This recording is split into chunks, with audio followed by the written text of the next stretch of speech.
It began with a map. Not just any map, but a ghost story pressed onto aging parchment, its edges frayed by salt air and the passage of 20 long years.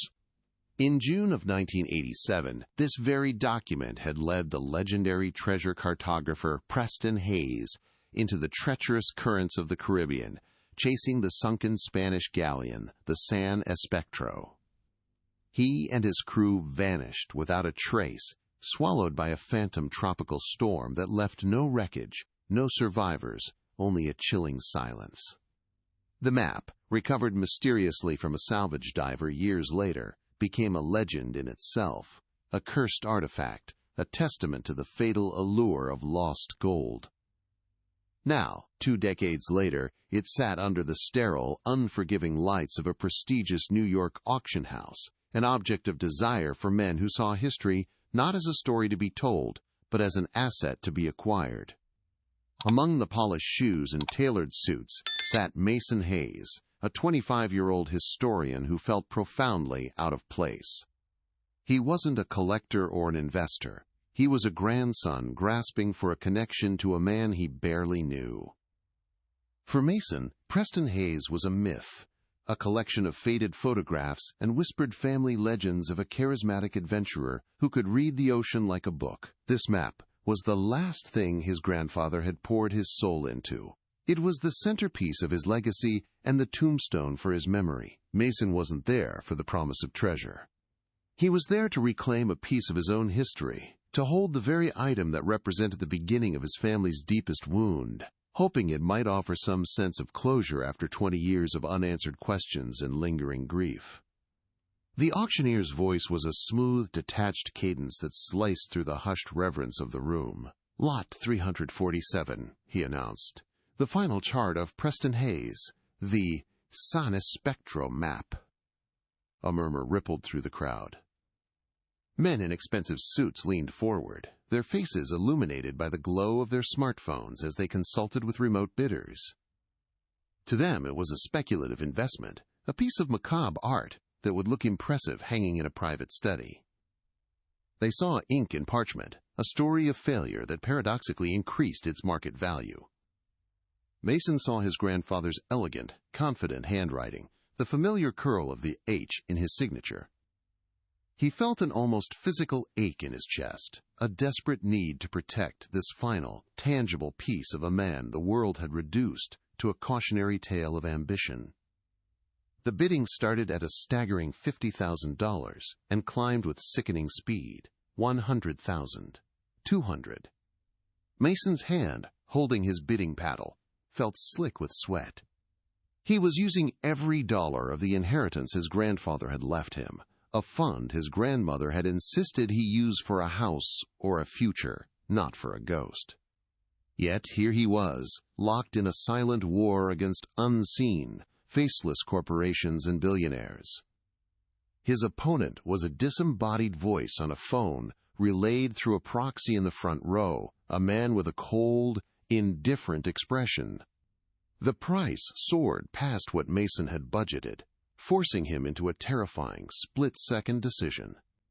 He was no longer just buying a map. He was betting his entire future on a piece of his past, driven by an instinct he couldn't explain. 350,000. The proxy bid calmly. A collective breath was held. The auctioneer's gaze swept the room, pausing on Mason. This was it. His final limit. He thought of his grandmother, of the empty chair at every family holiday, of the official report that never felt right. With a shaky, defiant motion, he raised his paddle one last time. 400,000, he managed to say, his voice barely a whisper but echoing like a gunshot in the silent room. The auctioneer looked to the proxy, who simply shook his head. "Sold," the hammer cracked, "to bidder 218. A wave of nausea and adrenaline washed over Mason. He had done it. He now owned the beautiful, tragic, and possibly cursed map that had cost his grandfather his life. The weight of it felt immense. Later that night, the chaotic energy of the auction house felt a world away. In the quiet solitude of his small, book-lined apartment, Mason carefully unrolled the parchment under the soft glow of his desk lamp, the air filled with the scent of old paper, sea salt, and something else, a faint chemical odor he couldn't place. He traced the route his grandfather had charted, a deadly path weaving through a reef known as the Serpent's Maw. He saw the meticulous notes, the calculations of currents, the confident strokes of a master cartographer at the peak of his craft. For a moment he felt an overwhelming connection, a bridge across time to the man he so desperately wanted to understand. This was more than a map. It was a final conversation, and Mason was determined to listen to every word. Lost in thought, his hand brushed against a half-empty bottle of archival cleaning fluid on his desk. It tipped, spilling a small, clear puddle directly onto the corner of the map. A cold panic seized him. He had just spent his entire inheritance on this priceless artifact, only to damage it within hours of owning it. He grabbed a cloth, dabbing gently at the liquid, his heart hammering against his ribs. The parchment darkened where the fluid soaked in, and he feared he had irrevocably blurred the ink, erasing a piece of his grandfather's final work. The potential for such a catastrophic mistake, after all he had risked to get the map, was a crushing blow, a sign that perhaps he was meddling with things best left undisturbed in the depths of history. Frantically, he reached for his document lamp, a specialized tool with a built-in ultraviolet light setting he used for verifying the age of manuscripts. He clicked it on, hoping the UV rays would help him assess the damage without causing further harm. As a spectral purple light flooded the parchment, the wet spot began to glow. But it wasn't just the fluid. Beneath the visible ink, faint, ghostly lines began to emerge across the entire map, lines that had been completely invisible just moments before. They formed a second route, a secret path that diverged from the main course and headed toward a completely different set of coordinates. His breath caught in his throat. This wasn't damage. It was a discovery, a secret hidden in plain sight for 20 years. His hands shaking, he moved the lamp over the rest of the map. It was covered in hidden markings. The secret route was meticulously detailed, but there was more. Tucked away near the compass rose, written in the same invisible ink, was a message. The script was hurried, frantic, but unmistakably his grandfather's. As Mason deciphered the glowing words, the floor seemed to drop out from beneath him. The message was a chilling, posthumous whisper, a final warning from beyond the grave. If you're reading this, it said, "They didn't look for my body. Follow the ink, not the gold. Trust only blood." The romantic quest to connect with his past had just died. In its place, a terrifying reality emerged. He wasn't holding a map to a treasure. He was holding evidence of a murder. The purple light of the lamp hummed, casting long, distorted shadows across the room. Mason stumbled back, his chair scraping violently against the hardwood floor. His breath hitched in his throat, a sharp, painful gasp. The words seemed to burn on the parchment, glowing with a ghostly luminescence that felt profoundly wrong. "They didn't look for my body." The phrase repeated in his mind, a frantic, looping echo that drowned out the quiet city sounds from his window. The map, an object of historical reverence just moments ago, now felt like a curse in his hands. It was a tangible piece of a nightmare, a 20-year-old scream trapped in invisible ink. The air in his small apartment suddenly felt thin, cold, and heavy, with the presence of a ghost who had finally found a voice. His mind, trained to analyze historical documents with detached objectivity, failed him completely. Logic gave way to a primal, visceral shock that vibrated through his entire body. He forced himself to lean forward again, his knuckles white, as he gripped the edge of the desk for support. He squinted, rereading the message over and over, as if repeated viewings might change its horrifying meaning. Follow the ink, not the gold. Trust only blood. It was his grandfather's handwriting, the same elegant yet firm script he had admired his whole life. But this time it was different. It was frantic, desperate. This wasn't the confident cartographer charting a course to treasure. This was a man writing his own epitaph, leaving a final, desperate breadcrumb trail for someone, anyone, to follow. The carefully constructed narrative of his family's tragedy shattered into a million pieces. Preston Hayes, the legendary adventurer lost to the unforgiving sea, was a myth. The real story was darker, uglier, The gentle ache of grief that had been a constant, familiar companion for 2 decades was instantly cauterized by a hot, surging rage. His grandfather hadn't been a victim of nature's fury. He had been a victim of human greed. He was betrayed. He was murdered. The word hung in the silent room, unspoken but immense, changing the very texture of his memories. Every photograph, every story his grandmother told, was now tainted by this horrific new truth. The phantom storm was no accident. It was a cover-up. His thoughts immediately jumped to Julian Croft, the man who had been his grandfather's primary investor, his closest partner. Croft had built an empire on the back of his supposed friend's disappearance, his public mourning always a little too polished, his philanthropic donations a little too generous. Mason recalled the man's smooth, sympathetic voice from old news clippings, lamenting the loss of a visionary. The warning, "Trust only blood," was a cold, sharp knife twisting in his gut. It was a direct indictment, a posthumous finger pointing from the grave. Who were they? The question was no longer a historical curiosity.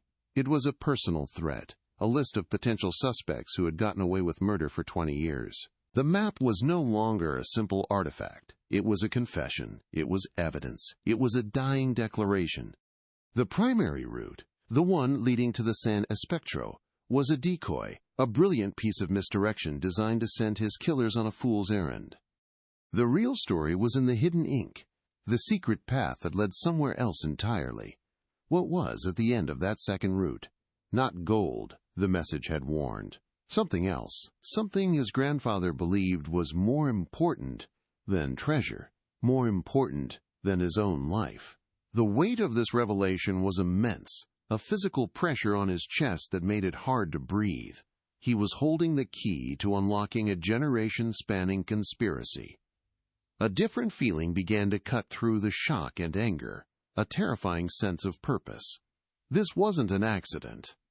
His grandfather had laid this trap, hoping that one day someone with his blood in their veins would be clever enough, or perhaps foolish enough, to uncover it. The inheritance he had spent wasn't just money, it was a key, a down payment on a debt of justice. The phrase, "trust only blood," wasn't just a warning, it was a mandate. A sacred, terrifying responsibility had been passed down to him through time, delivered by a ghost on a piece of parchment. He was no longer just a historian studying the past. He was now an active participant in its most dangerous chapter. With a trembling hand, he switched off the ultraviolet lamp. The invisible ink vanished instantly, the ghostly message retreating back into the fibers of the paper. The map once again looked innocent, a relic of a bygone adventure. But he knew the truth. The secret was still there, dormant, waiting. A wave of paranoia washed over him, chilling him to the bone. He had bought this map at a public auction. Who else had been bidding? Who was the faceless man on the phone? Did they know about the map's secret? Was he being watched right now? His quiet, academic world had just been invaded by shadows, and he felt utterly, terrifyingly alone. He carefully, almost reverently rolled the map, his fingers barely touching the parchment. He needed to hide it, protect it. This object was now the single most important thing in his life, and potentially the most dangerous. The men who had killed his grandfather would not hesitate to kill again to keep their secrets buried. They had succeeded for 2 decades. They would assume, after all this time, that they were safe. He, Mason Hayes, a 25-year-old historian, was now the only living threat to their carefully constructed lie.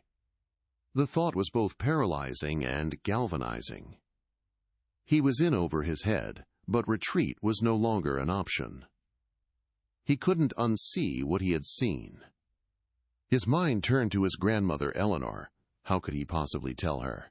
She had built a life around the memory of a hero lost at sea. To introduce this poison into her world, to tell her that the man she loved had been betrayed and murdered, felt like a second, more cruel kind of death. It would desecrate the memorial she had so lovingly maintained in her heart. Yet, the truth belonged to her, as much as it did to him. She deserved to know what really happened to her husband. This dilemma tore at him. a conflict between protecting her from more pain and honoring his grandfather's final, desperate plea for justice. The path forward was terrifyingly clear. He had to follow the ink. He had to take that second route.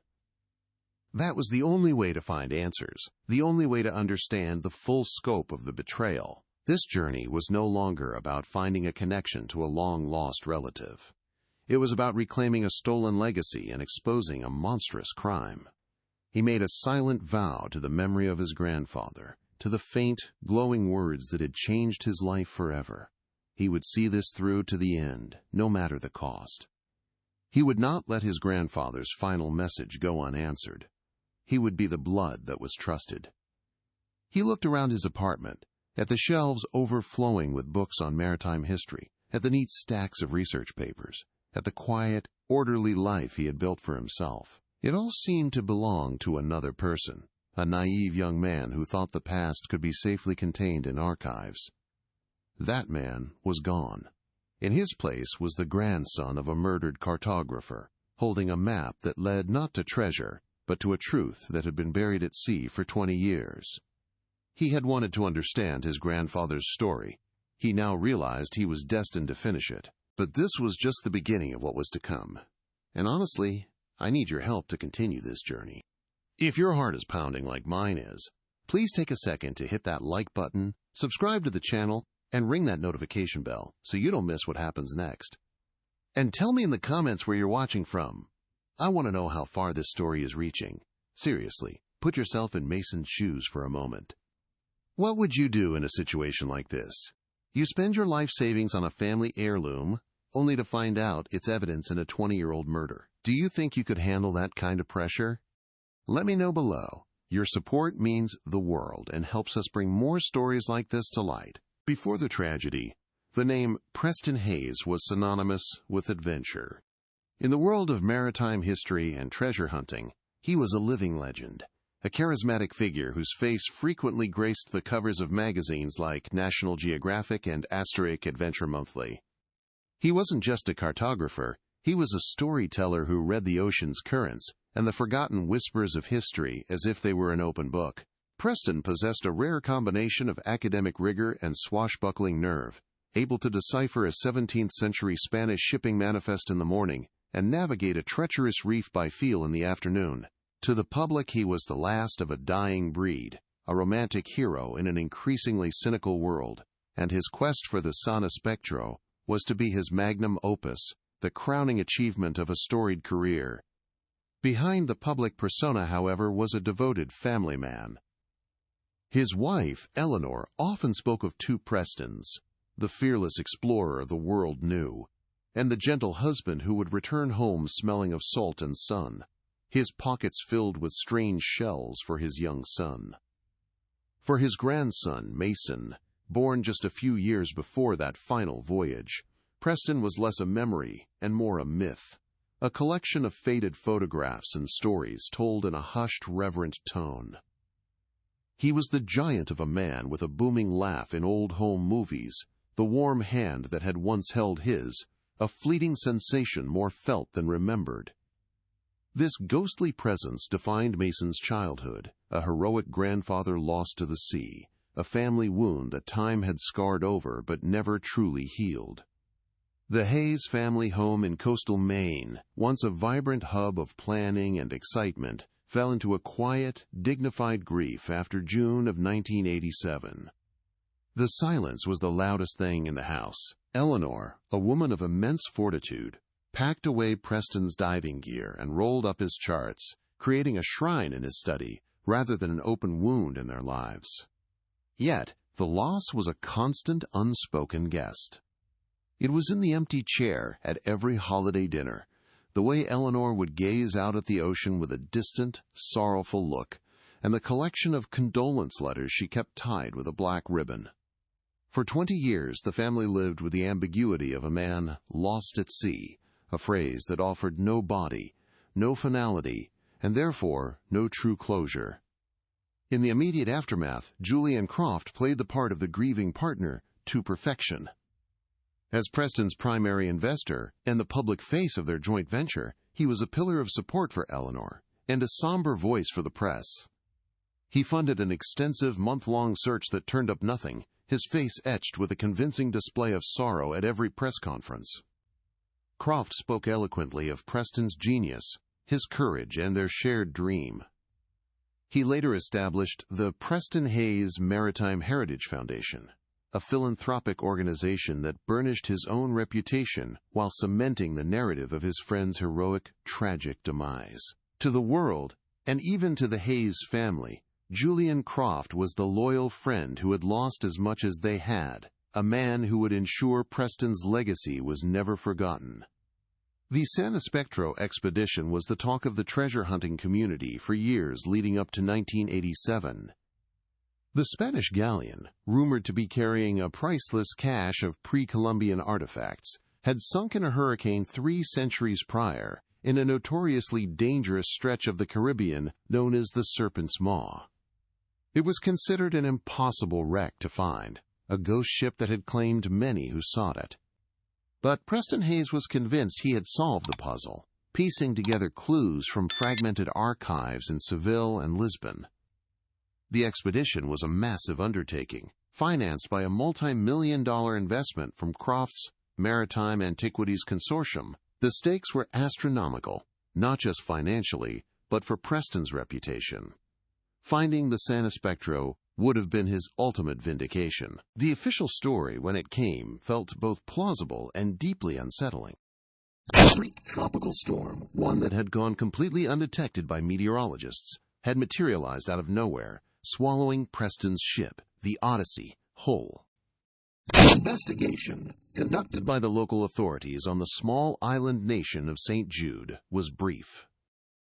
No wreckage, no survivors, and no distress call. The conclusion was swift and simple, an unfortunate and overwhelming act of nature.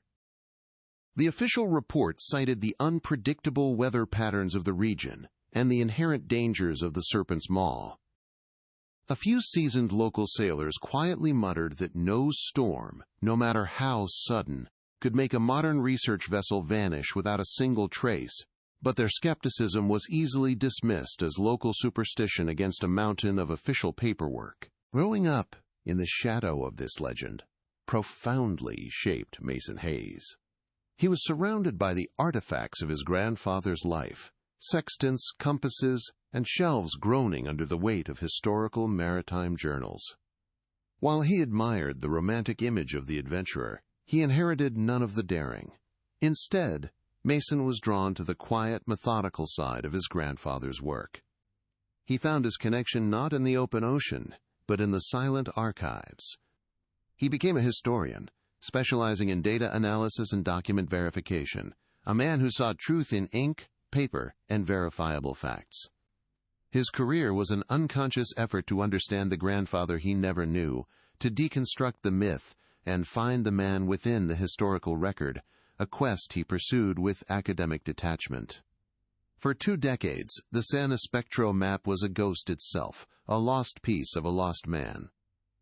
Its sudden surfacing at a high-profile New York auction was a shock to the historical community and a jolt to the Hayes family. The parchment, marked with Preston Hayes's final calculations and confident signature, was more than just a collector's item. It was a tombstone. It represented the beginning of the family's deepest sorrow and the end of a great man's life. For Mason, it was an irresistible pull. He saw the auction not as a chance to buy a piece of history, but as a duty to reclaim a piece of his own soul, a final, tangible link to the grandfather whose story had defined his own, believing it was the only way to finally find some peace. Julian Croft was the architect of Preston's public myth, a master of public relations who moved as comfortably in corporate boardrooms as he did on the deck of a research vessel. Their partnership was often lauded in the press as a perfect synergy. Preston, the visionary with salt in his veins, and Croft, the shrewd businessman who could turn historical dreams into financial realities. Croft always spoke of their work with a collector's passion, but those who knew him well noticed a subtle difference in his language. He didn't talk about discovery. He talked about acquisition. He didn't admire artifacts for their history. He appraised them for their market value. To him, the Sana Spectro wasn't a lost chapter of history to be shared with the world. It was the ultimate asset, a prize to be owned, controlled, and leveraged, and he saw Preston Hayes not as a partner, but as the most valuable tool he had to secure it. Eleanor Hayes, in contrast, was the quiet keeper of the man behind the myth. She understood Preston's obsession with the sea, a calling she had accepted long ago, but the Sana Spectro expedition felt different. A shadow of unease had crept into their home in the months leading up to his departure. It wasn't the treacherous waters of the Serpent's Maw that worried her. It was the cold, calculating ambition she saw in the eyes of Julian Croft and the faceless investors he represented. She recalled late-night conversations where Preston, poring over his charts, would grow quiet, his usual excitement tempered by a new, gnawing anxiety. He spoke of contractual clauses he didn't like, of new crew members he didn't trust, of feeling like his own lifelong quest was being wrested from his control. Her support was unwavering, but a seed of dread had been planted long before the Odyssey ever left port.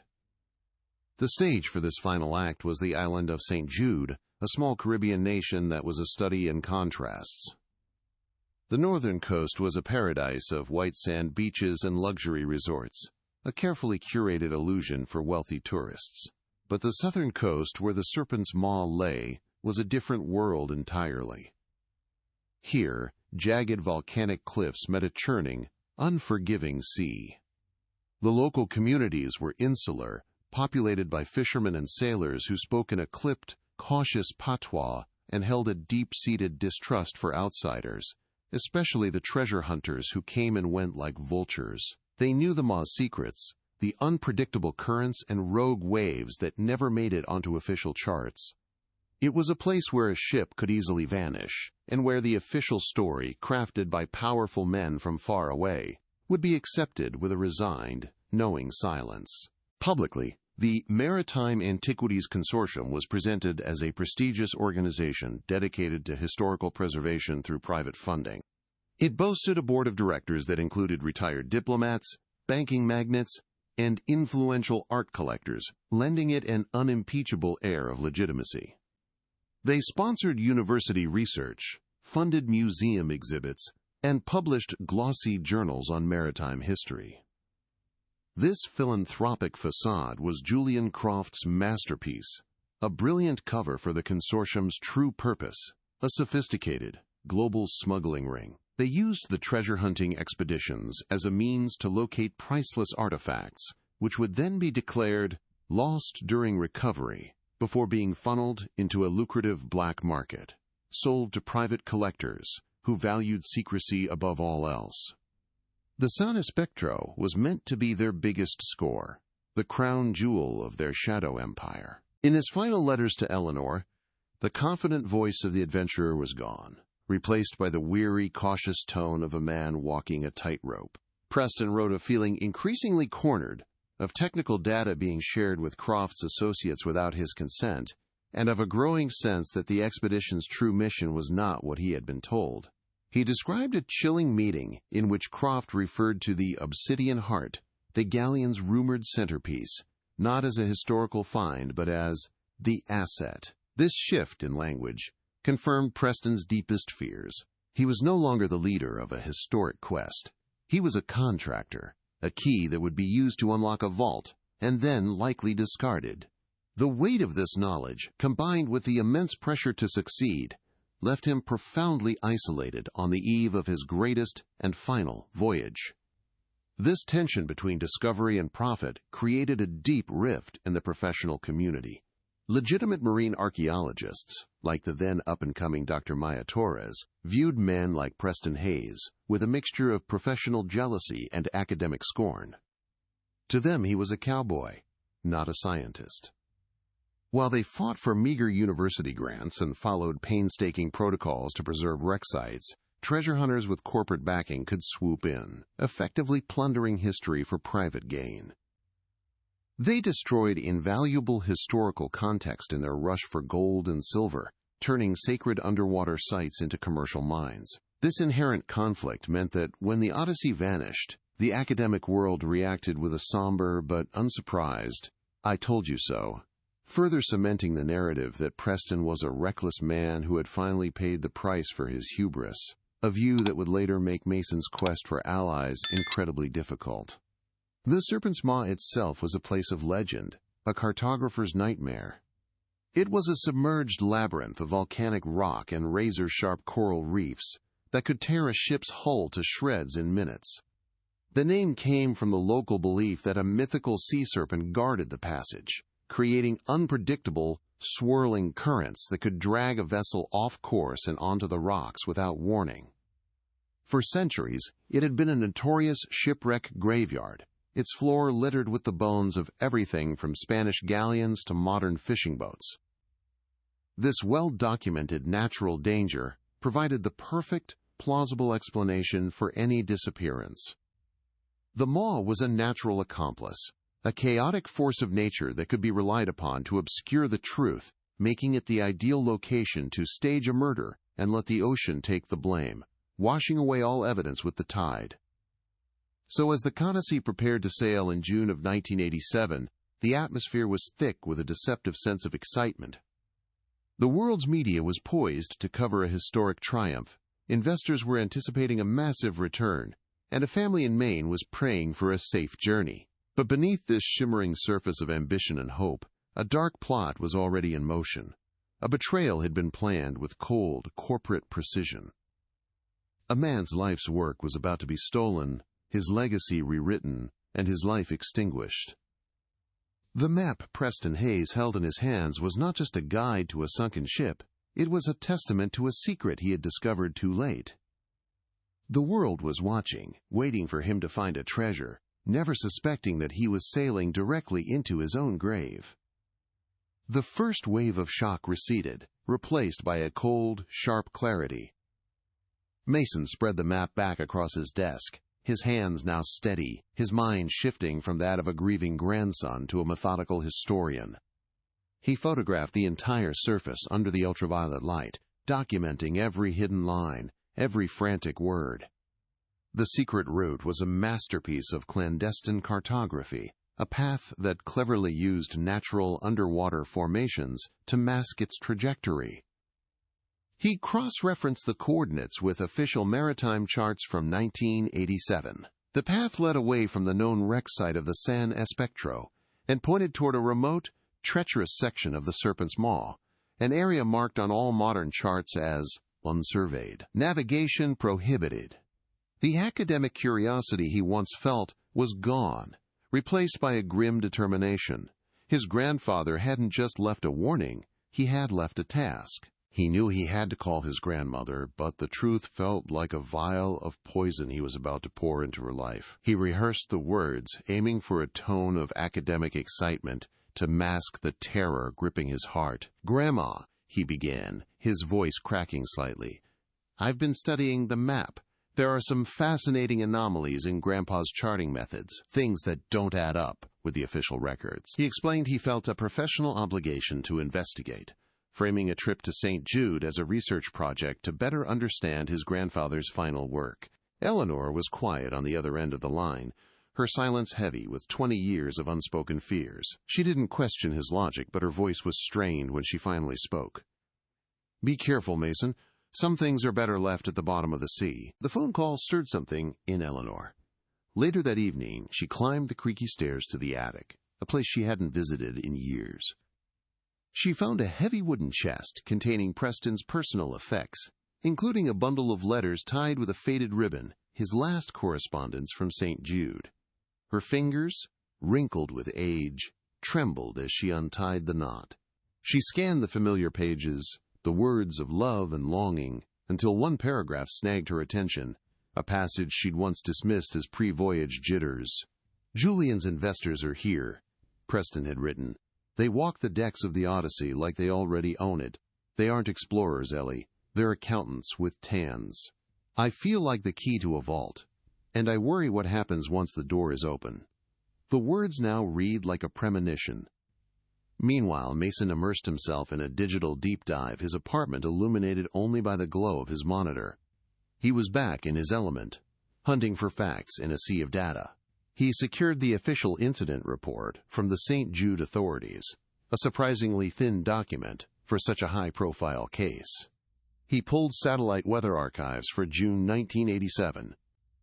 The phantom tropical storm was a ghost in the data as well, a localized, uncorroborated event with no corresponding barometric drops or wind speed reports from nearby islands or vessels. It was a statistical impossibility, a lie. He then found a small article in a local St. Jude newspaper from July 1987, quoting a fisherman who claimed the weather had been calm as a pond the night the Odyssey vanished. The official narrative was not just flawed, it was fabricated. The mandate, "Trust only blood," echoed in his mind, a constant, isolating refrain. He knew he couldn't navigate the treacherous waters of the Serpent's Maw alone. He was a man of archives, not oceans. He needed a guide, a local expert, but who could he possibly trust? His research led him to one name again and again: Dr. Maya Torres. She was a brilliant marine archaeologist based in St. Jude, a purist who had published scathing articles denouncing corporate-funded treasure hunters like his grandfather. She was the foremost expert on the Maw's unique topography, having spent years creating high-resolution sonar maps of the very reefs he needed to navigate. She was also his ideological opposite, a woman who would likely see him as the heir to a legacy of desecration. Approaching her felt like walking into a lion's den, but he had no other choice.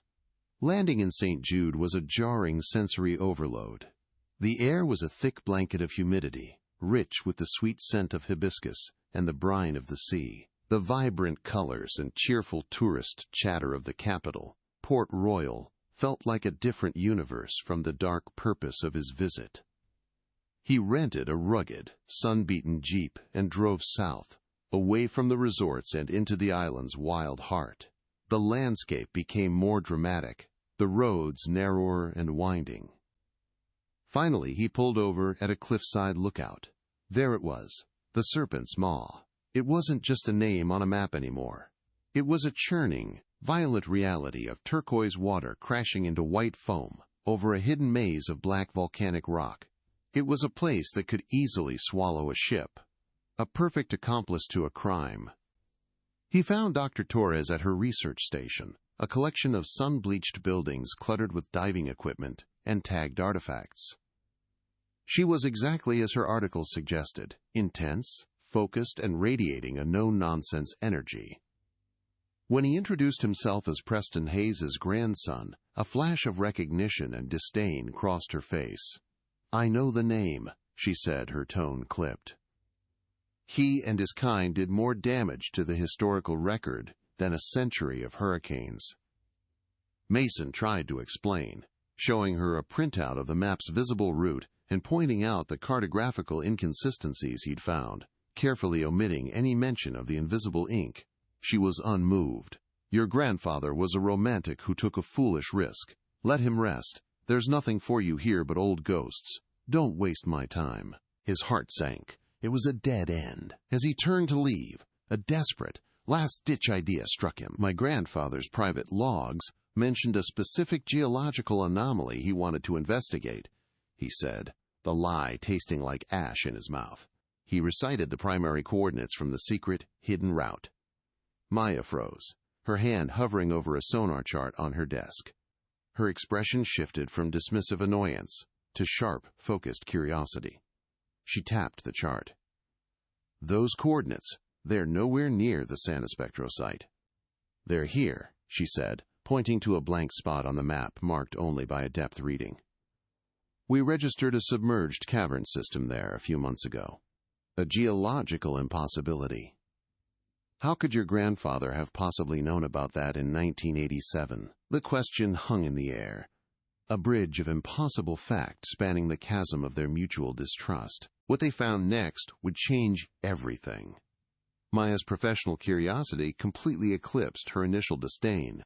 She led Mason to a larger monitor displaying a high-resolution 3D map of the seabed, a complex tapestry of ridges and canyons she had painstakingly compiled over years. "This cavern system is a geological anomaly," she explained, her voice now devoid of judgment and filled with scientific fervor. "It shouldn't exist here, not with these volcanic rock formations. Standard survey ships would have missed it entirely. Their sonar signatures would read it as a solid wall of basalt."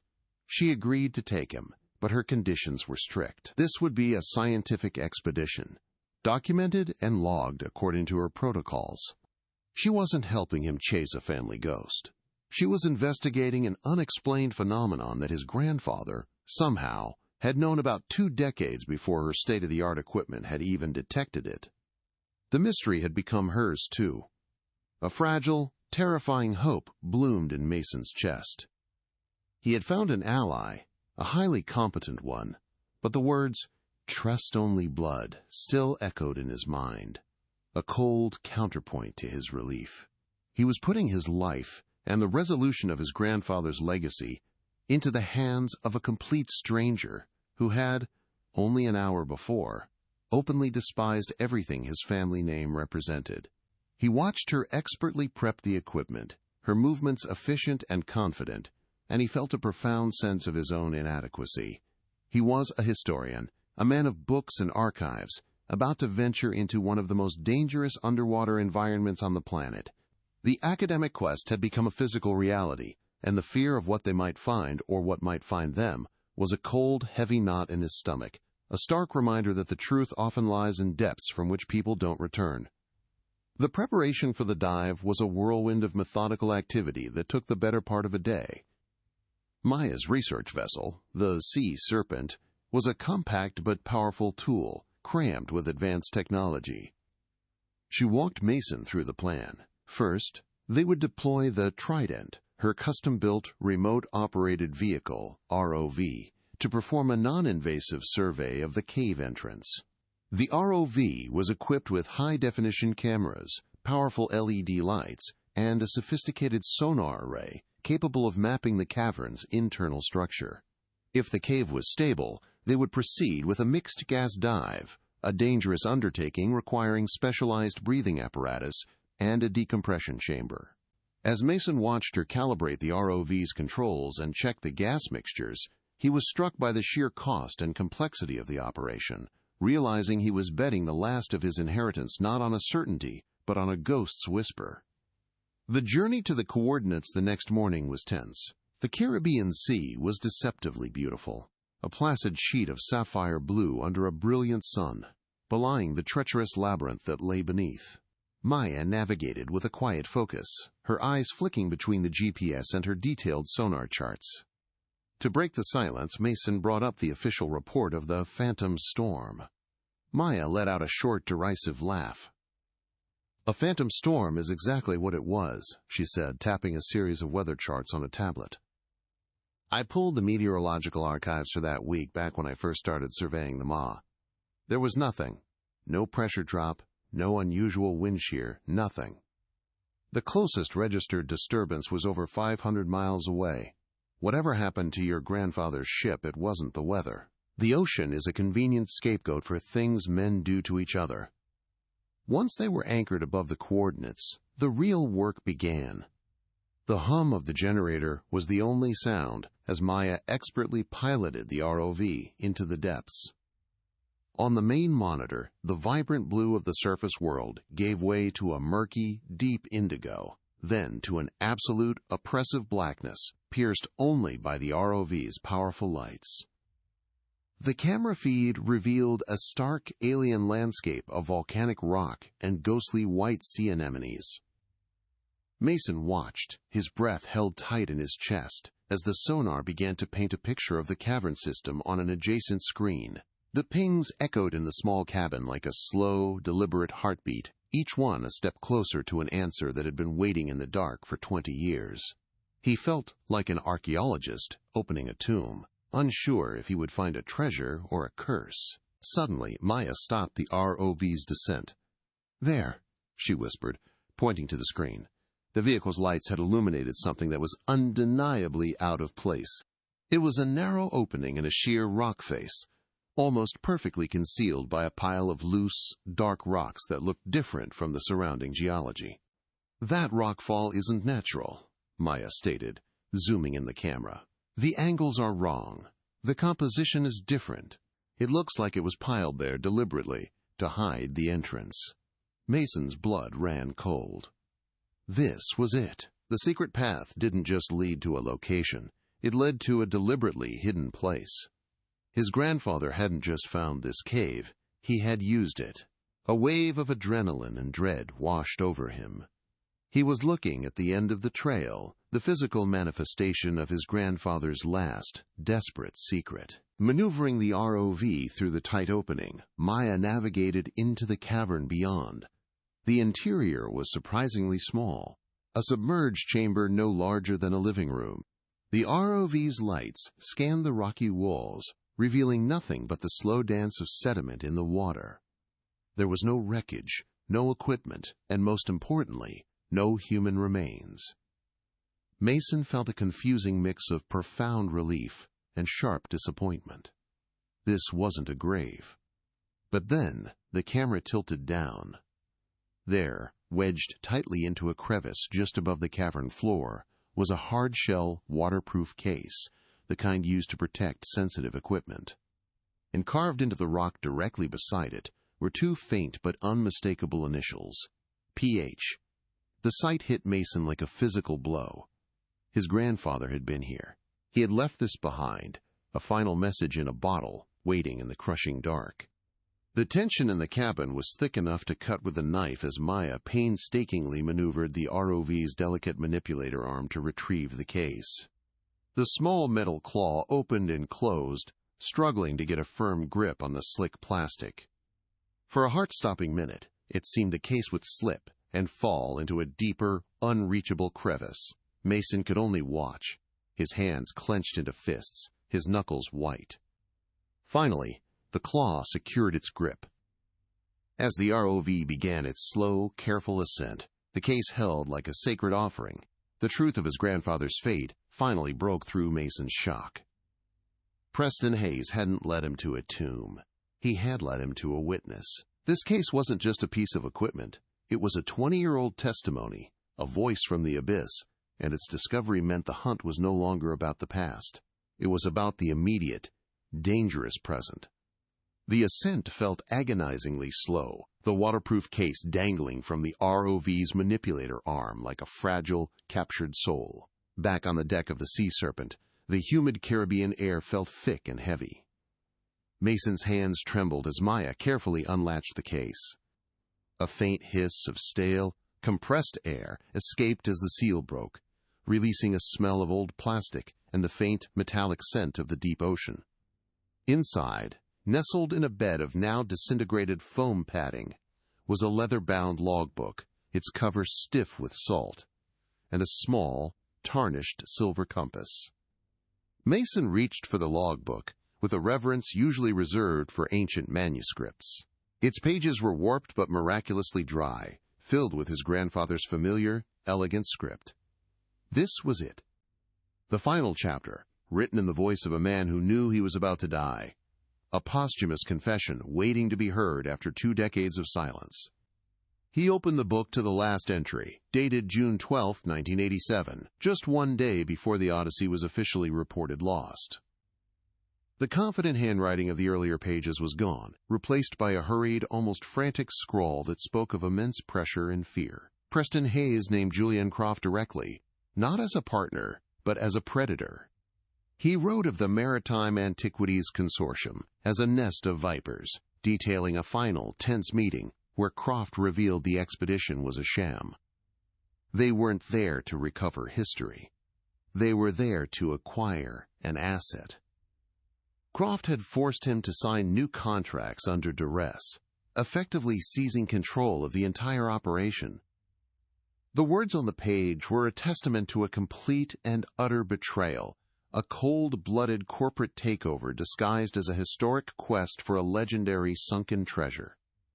The logbook revealed a secret far greater than a corporate betrayal. The San Espectro was not just carrying Spanish gold. Its true prize was a singular, priceless artifact known as the Obsidian Heart. Preston described it as a pre-Columbian ceremonial object of immense cultural and historical significance, believed to be the last of its kind. He realized Croft had no intention of turning it over to any museum or government. He planned to lose it during the recovery and sell it through a black market network to a private collector for a fortune that would dwarf the value of the entire galleon's treasury. His grandfather hadn't been murdered for greed alone.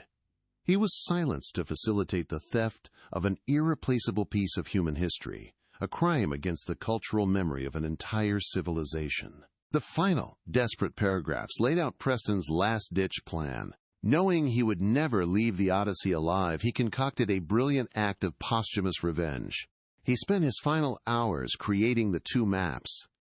The visible route, the one leading to the Santa Spectro, was a decoy, a complex and believable chart designed to send Croft and his men on a costly and frustrating wild goose chase through the most treacherous parts of the Serpent's Maw. The invisible link, however, was his real legacy. It was a trail of breadcrumbs meant only for his family, a path leading to this very logbook. He explained how he had hidden the case in the submerged cavern days earlier during a solo geological survey dive, a final, desperate act of defiance to ensure the truth would one day surface. Maya, reading over his shoulder, let out a sharp, incredulous breath.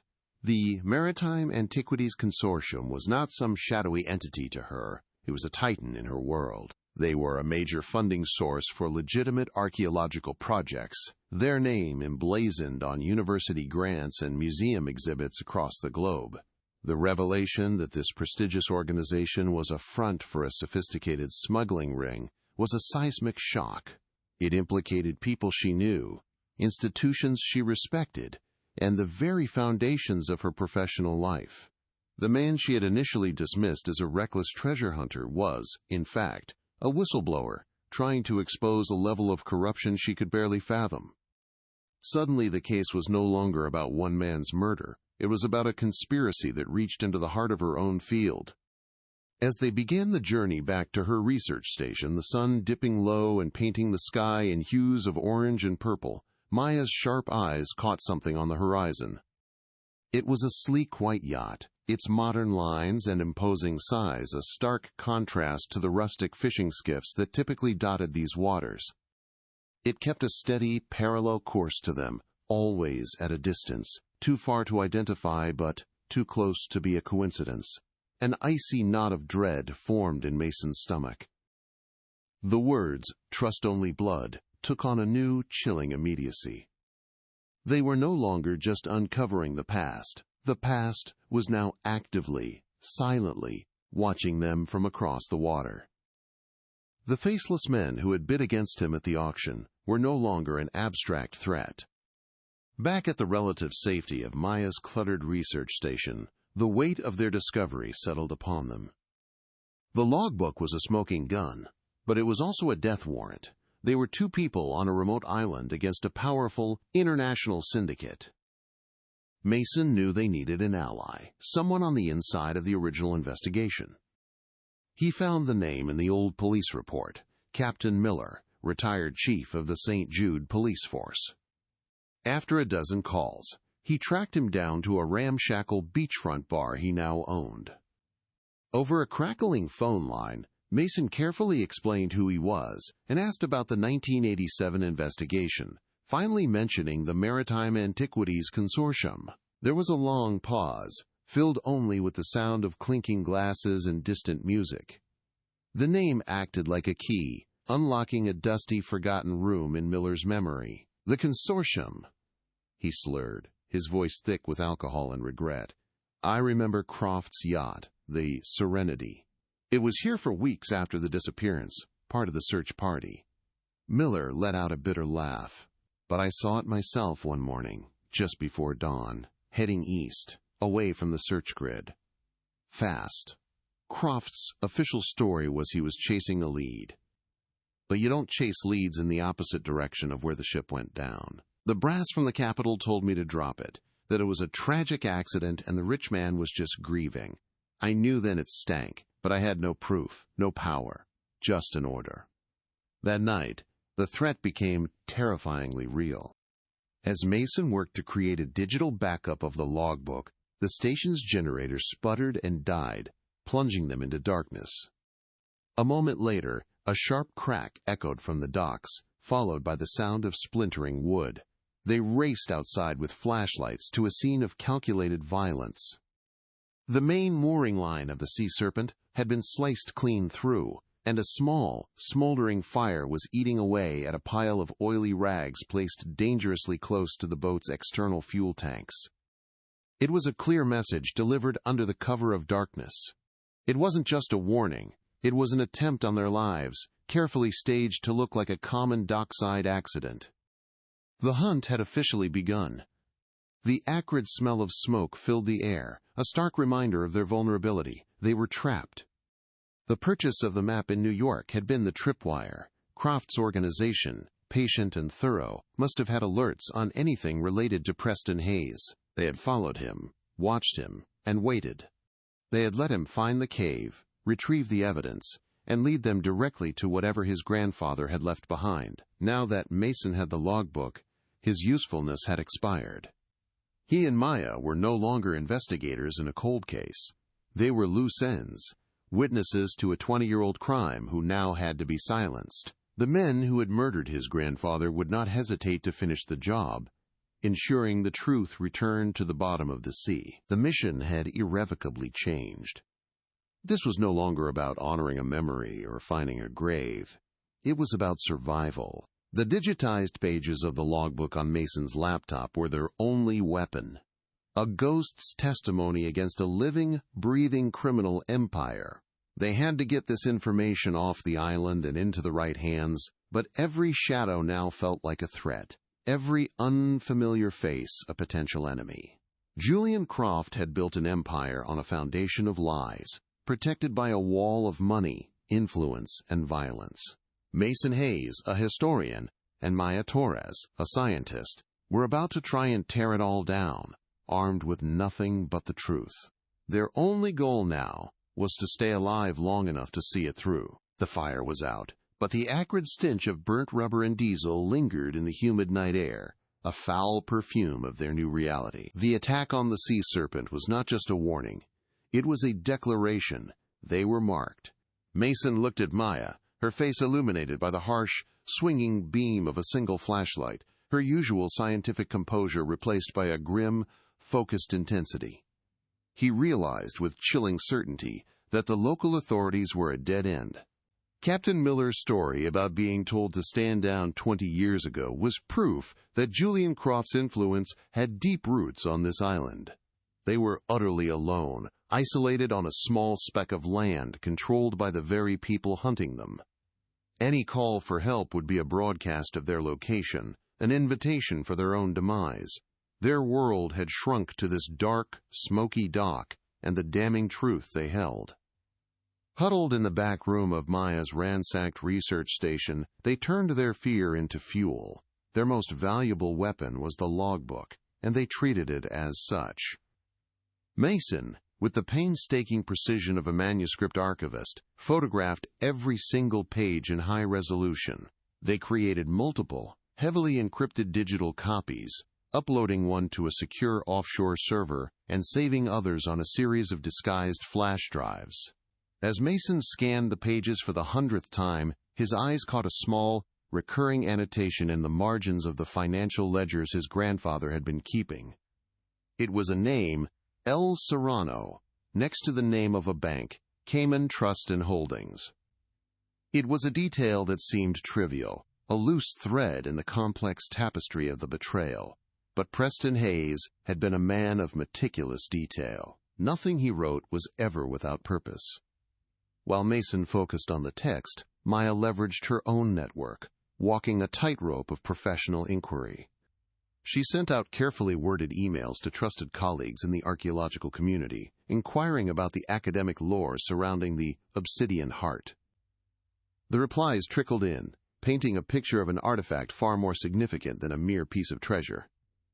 It was a legendary object, rumored to be a codex of sorts, its surface covered in microscopic glyphs that were said to map out a network of other undiscovered sites. It wasn't just a relic. It was a key, This new information dramatically raised the stakes. Croft hadn't just stolen a priceless artifact. He had stolen a map to an entire lost world, a potential treasure trove that could fund his shadow empire for generations to come. The satellite phone buzzed, a jarring intrusion into their paranoid silence. It was Eleanor, her voice thin and strained with panic.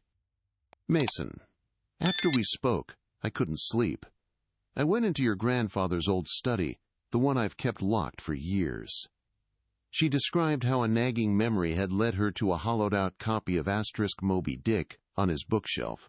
Inside, she found a small, tarnished brass key for a safe deposit box and a single photograph. This was of Preston and Croft on the deck of the Odyssey just days before the final voyage. Preston wasn't smiling. His eyes were dark, with a tension that was palpable, even in the faded image, while Croft's arm was draped over his shoulder, a gesture that looked less like camaraderie and more like a man holding his prized possession on a leash. The key was a lightning bolt. Mason asked his grandmother to describe any markings on it. Her trembling voice read out a small engraved serial number and a logo, a stylized turtle over a CTH monogram. "Cayman Trust and Holdings," Mason whispered, the name from the logbook's margin notes clicking into place with a terrifying sense of purpose. It was a dead man's switch. His grandfather, sensing the walls closing in, had established a secret repository of information, a final failsafe. The logbook they had recovered was only the first piece of the puzzle. The real, undeniable proof, the kind that could bring down an empire, was likely sitting in a climate-controlled vault in a Cayman Islands bank, waiting for a key that had been hidden in a book for 20 long years. Their brief moment of hope was shattered by the low thrum of a powerful engine. Peeking through the blinds of the station window, they saw it, the sleek, white yacht, no longer a distant observer, but now anchored just a few hundred yards offshore in the moonlit bay. Floodlights from its deck swept across the coastline, methodically scanning the buildings and the dock. They could make out the silhouettes of several men on board, their postures alert and purposeful. The hunt was over. They had been found.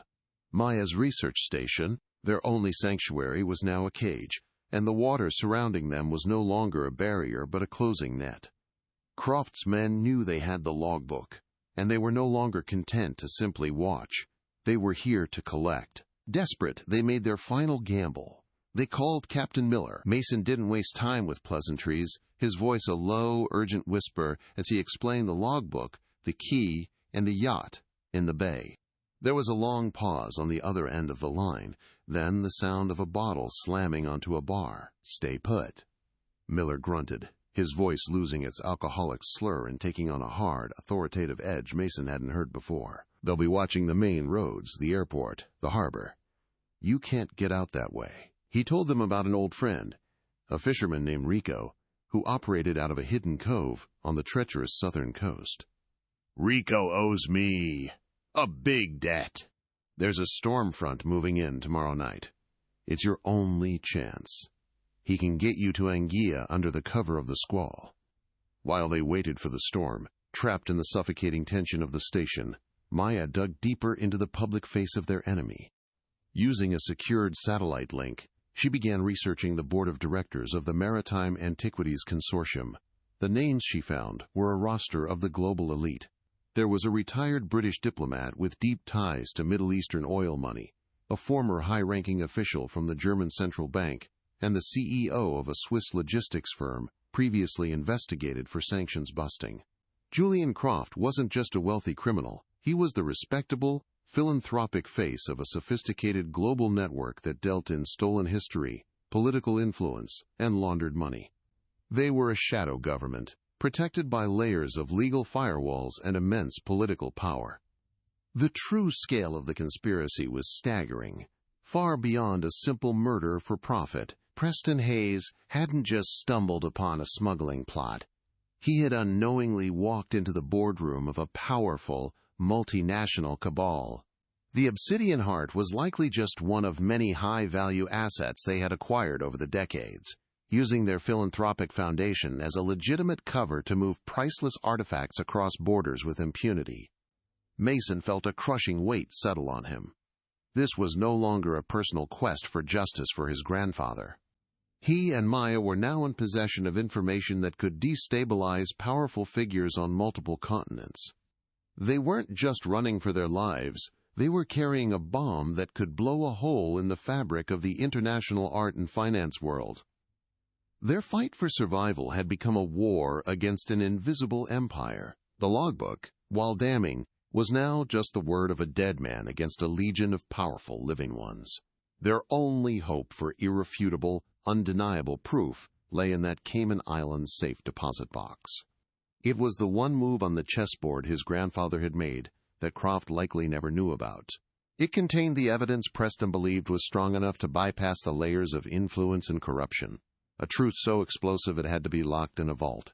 Getting to that bank was no longer just about justice. It was the only move that could possibly keep them alive, the only weapon that could level the playing field against an enemy with limitless resources.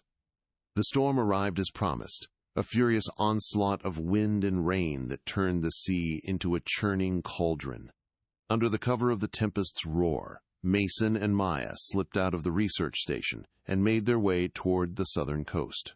They moved through the thrashing jungle, mud sucking at their boots, every snap of a twig, every rustle of a palm frond sounding like an approaching footstep.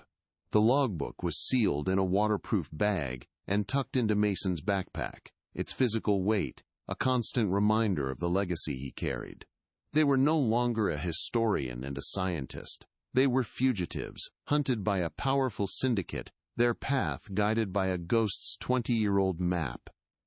Their destination was no longer a place, but a reckoning. The world dissolved into a maelstrom of roaring wind and horizontal rain, a violent, chaotic symphony that seemed intent on tearing the island from its very foundations. Mason and Maya huddled under a rocky overhang in the hidden cove, the spray from the crashing waves soaking them to the bone. A single bobbing light appeared through the curtain of the downpour, and the silhouette of a small fishing trawler, the Barracuda, materialized from the darkness. A figure, weathered and lean, waved them aboard. This was Rico. He didn't speak, his face a mask of grim determination carved by a lifetime at sea.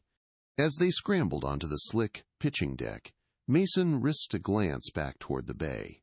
A powerful searchlight from Croft's yacht sliced through the tempest, a malevolent eye sweeping the coastline. Rico gunned the engine, a guttural roar that was instantly swallowed by the storm, and plunged their small vessel directly into the churning maw of the sea. The journey was a brutal, physical assault. The Barracuda was a toy in the hands of a furious ocean, thrown skyward on the crest of mountainous waves before plummeting into deep, black troughs that seemed to have no bottom. The groan of the boat's aging timbers was a constant, terrifying sound, a chorus of strained wood and metal protesting against the relentless punishment. Salt water cascaded over the deck, drenching them in an endless, freezing torrent. Mason, wedged against a stack of lobster pots, clutched the waterproof backpack to his chest as if it were a life preserver. Every lurch of the boat sent a jolt of primal fear through him, the chilling realization that this violent, indifferent sea was the very same one that had claimed his grandfather. He was no longer just following a story. He was living its most terrifying chapter, a passenger in a ghost's final, desperate voyage. Suddenly, a brilliant, blinding beam of light cut through the rain-swept darkness, catching them in its glare. The yacht. It was faster, more powerful, and it was closing the distance. The thrum of its twin engines grew from a distant hum to a menacing growl that vibrated through the Barracuda's asterisk hull. Panic seized Mason's throat, cold and sharp. They were exposed, a tiny, fleeing target on an endless, angry ocean. But Rico was a creature of these waters. With a calm, practiced movement, he spun the wheel hard, veering the trawler away from the open sea and toward a jagged line of rocks that looked like the teeth of some great sea monster. He was navigating by instinct, threading a needle through a deadly passage where the larger yacht could not follow. The sound of their hull scraping against submerged rock was a horrifying shriek of metal, a sound that would haunt Mason's nightmares for years to come. Huddled in the small, reeking cabin, the immediate threat of the yacht receded, replaced by the crushing, emotional weight of their flight. The smell of diesel, fish, and fear was overpowering. Mason looked at his hands, raw and white-knuckled from gripping a rusted pipe for stability. He thought of his grandfather, a master mariner, and wondered if he had felt this same helplessness in his final moments, this same terrifying insignificance in the face of human cruelty and nature's wrath. Was this quest for justice simply a fool's errand, a suicidal pilgrimage to honor a man he barely knew? He glanced at Maya, who was methodically checking the seals on her equipment cases, her face a mask of focused determination. Her scientific pragmatism was an anchor in the chaos, a silent promise that they were not just victims, they were survivors with a mission. As the first faint hint of dawn bruised the eastern sky, the storm's fury began to subside, its rage spent. The Barracuda limped into a quiet, secluded harbor in Anguilla, the water now a gentle lapping turquoise. They were alive. The exhaustion was bone deep, a profound weariness that went beyond the physical. They paid Rico, who accepted the cash with a silent, solemn nod, his eyes conveying a depth of understanding that words could not. He had not asked their story, and he would not tell it. As his small boat disappeared back into the morning mist, Mason felt a profound sense of dislocation. The violent, primal struggle of the night gave way to the quiet, unnerving reality of their new status. They were fugitives, cut off from everything they knew, their past erased, and their future an uncertain, terrifying void. The transition to the Cayman Islands was a jarring leap into a different kind of jungle, one made of concrete, glass, and digital surveillance. They moved through the small regional airport like ghosts, using the fake passports and identities Maya had procured from a shadowy contact years ago for a research trip to a politically unstable region. Every uniformed official, every security camera, felt like a direct threat. The short flight was a study in suspended anxiety, the drone of the plane's engines, a monotonous backdrop to the frantic thoughts racing through Mason's mind. They had escaped the island, but they were now entering the heart of Croft's empire, a world of offshore finance and impenetrable secrecy, a place where a man's life could be erased with a simple wire transfer. Here, the danger was not a storm or a henchman's knife, but the cold, silent machinery of immense wealth. Georgetown was an architectural monument to calculated anonymity. Gleaming bank buildings soared into the sky, their reflective windows mirroring the clouds, revealing nothing of the trillions of dollars in secrets they held within. Cayman Trust and Holdings was the most imposing of them all, a fortress of polished granite and tinted glass that radiated an aura of untouchable power. The blast of Arctic air conditioning in the lobby was a physical shock, instantly chilling the sweat on their skin. The silence was absolute, broken only by the soft, nearly inaudible clicks of keyboards and the whisper of their own footsteps on the gleaming marble floor. Dressed in clothes they had bought at the airport to look like affluent tourists, they felt like imposters, two desperate survivors standing in the sterile, cold heart of the global financial beast. The bank manager, a man named Mr. Davies with a crisp British accent and an unnervingly calm demeanor, reviewed the documents Eleanor had faxed over. He betrayed no emotion, his face a professional mask as he verified Mason's identity against the forged passport. The walk to the vault was a journey into the earth, down a series of corridors that grew quieter and colder with each step. Finally, they stood before it. A massive circular door of polished stainless steel, a masterpiece of engineering designed to withstand any force. With a low hydraulic hiss, the locking mechanisms retracted, and the immense door swung inward, revealing a brightly lit chamber lined with thousands of identical, anonymous metal boxes. They were inside the Dragon's Hoard, a place where the secrets of the world's most powerful people were laid to rest, and they were about to wake one of them. They were led to a small, private viewing room, the walls paneled in dark, sound-absorbing wood. The door closed with a soft, definitive click, leaving them in absolute silence. The safe deposit box sat on the table between them, a simple, cold rectangle of stainless steel. It felt impossibly heavy, weighted down by 20 years of secrets and the immense gravity of their quest. Mason's hand trembled as he inserted the tarnished brass key his grandmother had found. The sound of the lock turning, a series of sharp, metallic clicks, was magnified 1,000 times in the silent room. This was the moment. The culmination of a journey that began with a map at an auction and had led them through a storm of violence and discovery. He took a deep breath, lifted the lid, and stared down at his grandfather's final, explosive truth. The box did not contain a weapon or a treasure. It was filled with the quiet, devastating power of information. Inside, meticulously organized and sealed in waterproof sleeves, was a collection of documents. Mason's trained eyes quickly identified them. The original, unredacted partnership agreements for the Sanispectro expedition, complete with clauses Preston had highlighted that effectively signed his own death warrant. There were sworn affidavits from 2 crew members who had been dismissed just before the final voyage for questioning Croft's authority. Most damning of all were the Swiss bank transaction slips, detailing the wire transfer of $50 million from a shell corporation to Julian Croft's private account, dated just 2 weeks after Preston's disappearance. It was a cold, clinical, and undeniable paper trail that led directly from a stolen artifact to a murderer's pocket. But there was more. Beneath the financial documents was a series of microfiche slides. Maya, her hand surprisingly steady, set up the portable reader they had brought. The image that flickered onto the small screen was not a document, but a highly detailed geological survey map.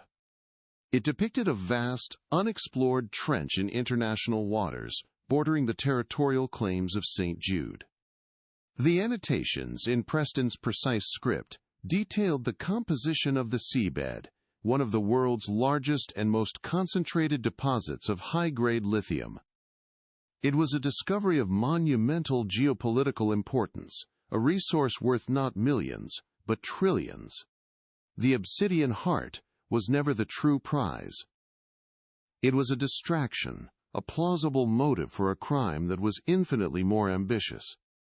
Preston Hayes had stumbled upon a resource that could power the next century, and Julian Croft had killed him to possess it. Finally, at the very bottom of the box lay a single sealed envelope of heavy parchment. On the front, in his grandfather's elegant hand, were 2 words, "To my blood." Mason's fingers felt numb as he broke the wax seal. A single folded page was inside. He read the words aloud, his voice cracking, the text a final, loving, and terrifying message from beyond the grave. Preston explained everything: his discovery of the lithium, Croft's monstrous ambition, and the creation of the 2 maps. He knew Croft wouldn't just kill him, but would erase his discovery from history. The letter ended with a chilling, prophetic warning. "He is not a man," Preston wrote. "He is an institution, a shadow state built on stolen history and buried truths. Exposing his crime is not enough to stop him. To honor my memory, you must not just seek justice. You must dismantle his entire world." The air in the small, silent room grew thin, heavy with the crushing weight of the revelation. They stared at the documents, the microfiche, and the letter, a complete anatomy of a crime so vast it defied comprehension. Julian Croft had not committed a murder for a priceless artifact. He had committed it to seize the keys to a global kingdom, to control a resource that would make him one of the most powerful men on the planet. They were no longer just the avengers of a 2-decade-old murder. They were now the sole custodians of a secret that could destabilize governments, crash markets, and start wars. The proof they held in their hands was not merely a key to justice. It was a weapon of mass destruction, and every powerful entity in the world would kill them to control it. The real danger had just begun. The sterile, air-conditioned silence of the bank vault's viewing room was a universe away from the chaotic fury of the Caribbean storm. Mason and Maya sat frozen. The contents of the stainless steel box spread before them like the anatomy of a monster. The documents were not just evidence. They were a death sentence for an empire. Preston Hayes's final letter was a ghost's last will and testament, a mandate that went far beyond simple justice: dismantle his entire world. The words echoed in the profound quiet. A charge passed from a murdered grandfather to a grandson who now held the weapon to fulfill it. The initial quest for closure, a romantic notion born in an auction house, had died. In its place was a terrifying, cold clarity. They were no longer solving a crime. They were tasked with executing a war against a shadow state, and this small, soundproof room was their war room. They understood with chilling certainty that conventional channels were a death trap. The consortium's tendrils reached into the highest echelons of global law enforcement and politics. To hand this evidence over to any single government would be to hand it to an ally of their enemy, ensuring the information would be buried and they would disappear. Their strategy had to be one of mutually assured destruction, a weapon that could not be contained. Mason, the quiet historian, proposed the unthinkable. They wouldn't go to the police. They would go to the press.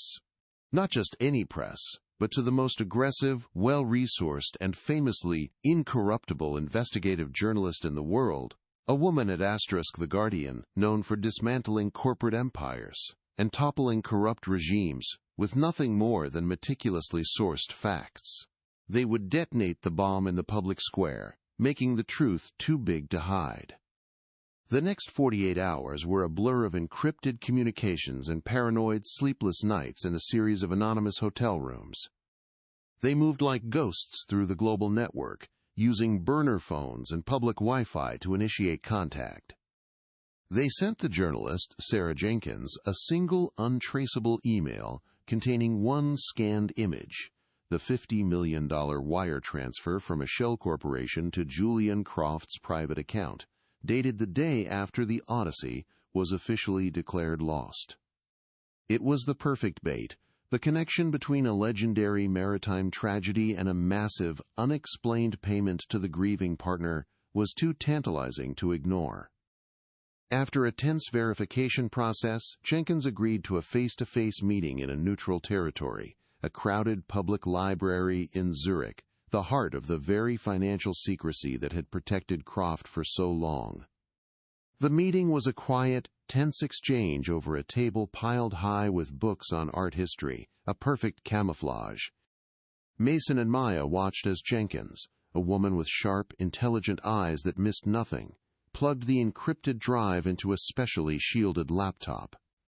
Her professional skepticism slowly melted away, replaced by a look of stunned, dawning horror as she scrolled through the logbook, the financial records, the affidavits, and the maps of the lithium deposit.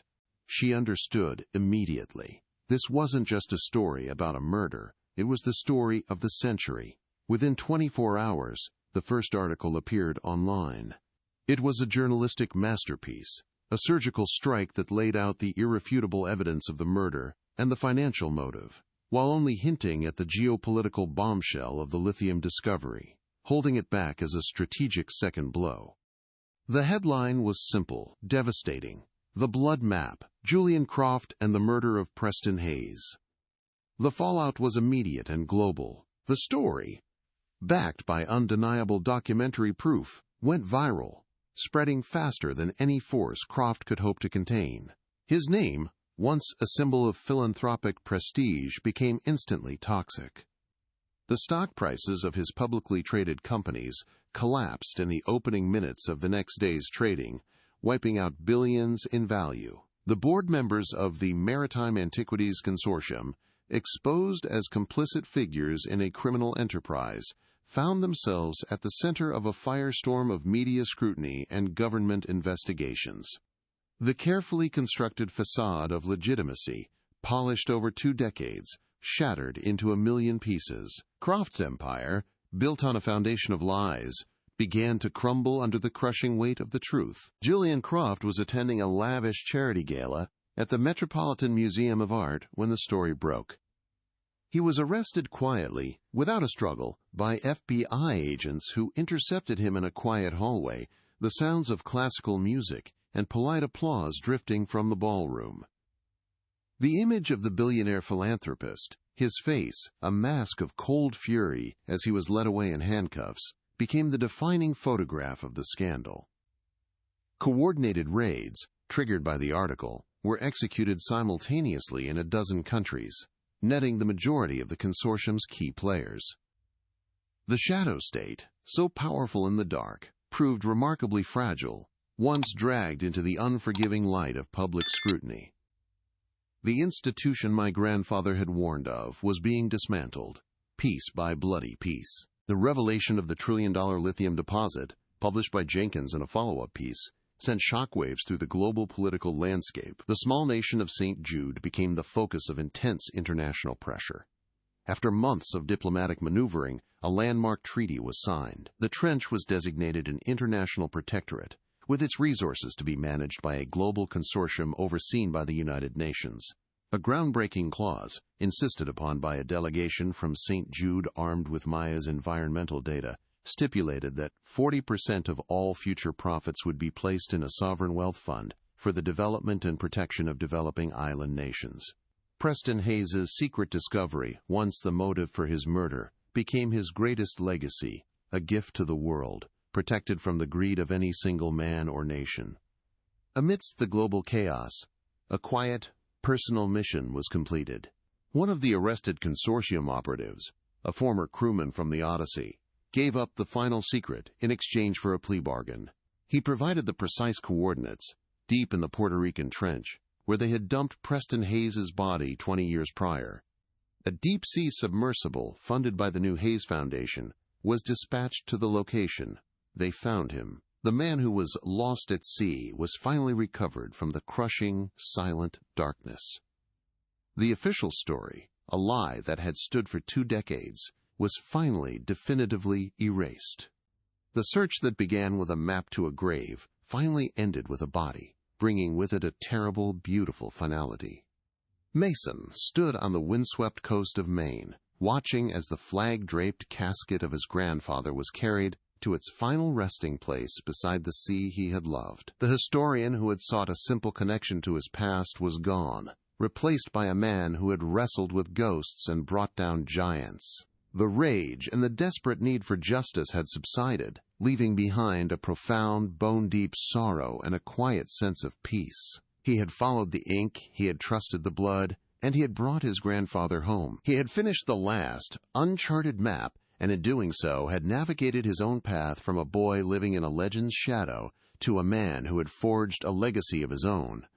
Eleanor Hayes, her face a portrait of dignified grief, held Mason's hand throughout the service. For 20 years she had mourned a ghost, a man lost to an abstract, indifferent ocean. Now she had a place to lay her flowers, a stone on which to trace his name. The uncertainty that had haunted her for 2 decades was gone, replaced by the sharp, clean pain of a known loss.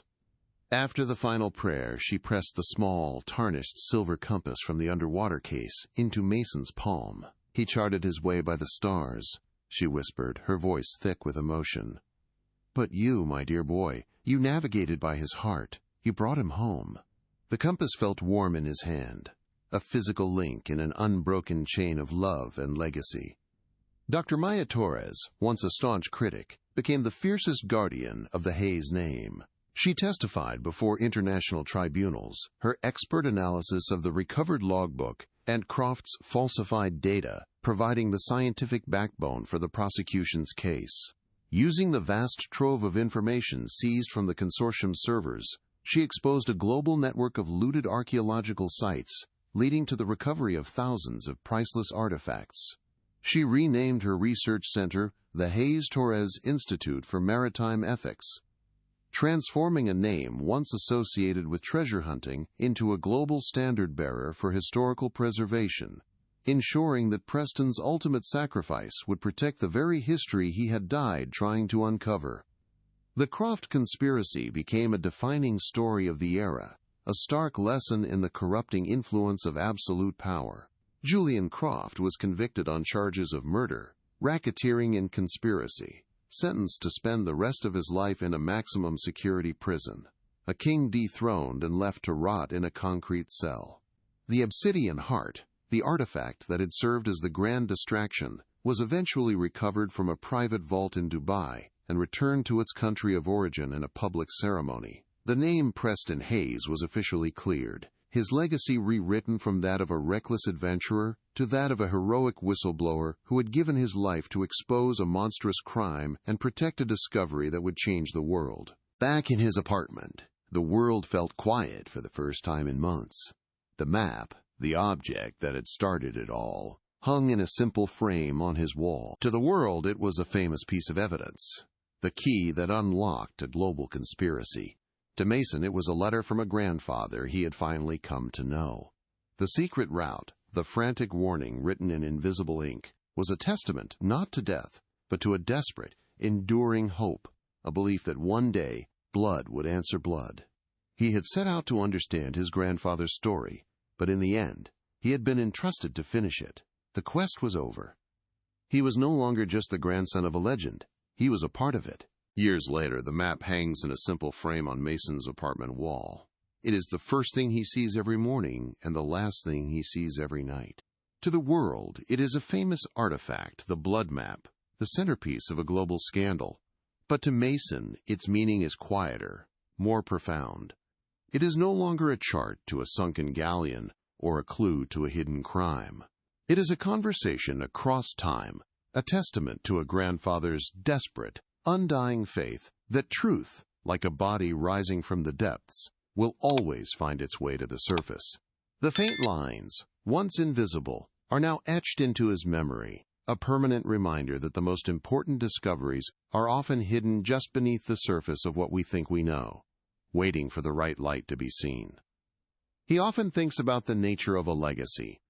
For 2 decades, his grandfather's legacy was one of tragic failure, a cautionary tale of a man who flew too close to the sun and was consumed by the sea. But now, Preston Hayes is remembered as a hero, a man who gave his life not for treasure, but to expose a monstrous evil. In rewriting his grandfather's story, Mason inadvertently wrote his own. He was no longer the quiet historian living in the shadow of a myth. He had become a cartographer in his own right, not of oceans and reefs, but of secrets and lies, charting a path through a darkness that had consumed one generation and threatened to swallow another, proving that a legacy is not what is left behind, but what is carried forward. The ripples of their journey continue to spread, creating waves of change in a world that had been stagnant with corruption.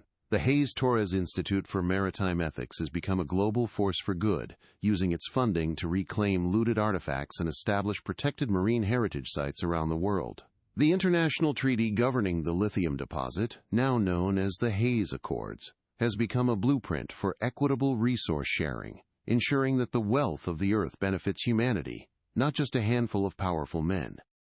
The single violent act of greed that took one man's life has, through a strange and beautiful alchemy of justice, blossomed into a legacy of preservation and hope for millions, a final, poetic victory for a man who believed history belonged to everyone. In the top drawer of his desk, Mason keeps the small, tarnished silver compass that was recovered from the underwater case. It is his most prized possession, more valuable than any artifact he could ever study. He sometimes takes it out, feeling the cool, smooth weight of it in his palm. It doesn't point north anymore, its needle is frozen, locked in place by time and the immense pressure of the deep. But for Mason, it still serves its purpose. It is a constant reminder of his own true north, the unwavering pursuit of truth, the fierce loyalty of blood, and the quiet courage required to navigate the darkest waters. It is a moral compass, passed down from a grandfather he never knew to a grandson who had to become him to find himself. The obsidian heart, the artifact that served as the grand misdirection, now rests in the National Museum of its home country, a cultural treasure returned to its people. After months of careful study, linguists and archaeologists made a stunning discovery. The microscopic glyphs covering its surface were not a map to other treasures, as Croft had believed, but a complex, star-based agricultural calendar, a piece of indigenous scientific knowledge thought to have been lost forever. It was the final, perfect irony. Julian Croft had murdered a man for what he thought was a key to immense wealth. When the artifact's true value was a form of wisdom in history his greed would have never allowed him to comprehend. He saw an asset, but he missed the entire world it contained. Julian Croft will spend the rest of his life in a concrete box, a ghost haunted by the empire he lost. He remained silent, refusing to speak to prosecutors, journalists, or even his own lawyers, a king entombed in his own bitter pride. His name has become a verb in the financial world, a synonym for catastrophic hubris. The vast network he commanded has been shattered, its members imprisoned or disgraced, their stolen treasures returned. His story serves as a chilling reminder that empires built on secrets are made of glass, and that it only takes one person with a single, undeniable truth to throw the stone that brings the entire fortress crashing down. His world, once boundless, has shrunk to the size of a 6-by-9-foot cell, the ultimate price for underestimating a dead man's love for his family. One rainy Tuesday afternoon, a year after the trial, Mason received a secured package. Inside was a single, encrypted flash drive and a short, handwritten note from Sarah Jenkins, the journalist. "Thought you should see this," it read. "It's from the deep archive servers seized from the consortium. Looks like your grandfather wasn't the first." He plugged the drive into his laptop. A list of names appeared on the screen, dozens of them. They were archaeologists, historians, geologists, and cartographers from all over the world, each one officially listed as having disappeared or died in a tragic accident during expeditions that had, at some point, been tangentially funded by one of Croft's many philanthropic fronts over the past 40 years. The blood drained from his face. This was not the end of a story. It was a table of contents. The map on his wall, once a symbol of a finished journey, now felt like the first page of a much larger, darker book. The lines of ink, both visible and invisible, seemed to stretch beyond the confines of the parchment, connecting to a vast, global web of other stories, other families, and other ghosts, waiting for their own truth to be brought to light. He had closed the final chapter of his grandfather's life, but in doing so, he had stumbled upon a hidden library of crimes. And this was just the beginning of something much bigger. If you want to find out what other secrets the consortium was hiding, make sure you're subscribed, because we are just getting started. Let me know in the comments, do you believe one person has the power to unravel a global conspiracy? Mason looked from the chilling list of names back to the map on his wall. The final message his grandfather had left him, "Follow the ink, not the gold," was not just a clue to solve a single crime. It was a philosophy, a mission statement. A lifelong calling. He finally understood the true weight and meaning of his grandfather's legacy. It was not a memory to be cherished or a story to be told. It was a fight to be continued. He now realized that some maps don't lead to treasures buried in the distant past, but to dangerous truths that must be unearthed in the present, no matter the cost. And for the first time, he didn't feel the weight of history on his shoulders. He felt the call to make it,